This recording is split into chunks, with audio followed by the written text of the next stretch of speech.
Government opponents who had until now banged on pots and pans from their balconies came out onto the streets of Sao Paulo in large numbers to protest for the first time since the pandemic reached Brazil. Their country now has the world's third highest death toll from COVID-19. But they defied their grim reality because their list of grievances is getting long.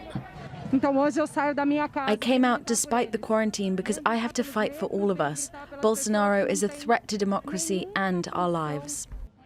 Many use the occasion to also show their support for the Black Lives Matter movement. Bolsonaro doesn't care about black lives. 54% of Brazilians are black, and we're the ones being hardest hit by COVID and poverty. That's why he does nothing. But the strongest message was against what many Brazilians see as an attempt by their president and his supporters to subvert democratic institutions, especially the Supreme Court, which Bolsonaro threatens to shut down. Bolsonaro is a fascist, and I don't want this country to turn into a dictatorship. I already lived through that.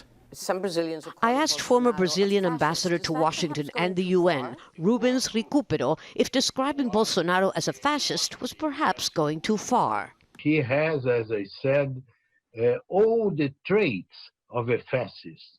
He is a defender of using weapons in political struggle, of using violence. He is an unapologetic defender of torture in the military regime. So you see, it's frightening. In Rio de Janeiro, a group of Bolsonaro supporters ridiculed his opponents, calling them the antifas, or anti-fascists. Meanwhile, the president went out to greet his followers without a face mask, as he's been doing every Sunday. Bolsonaro says he wants to arm Brazilians to defend the country from internal enemies.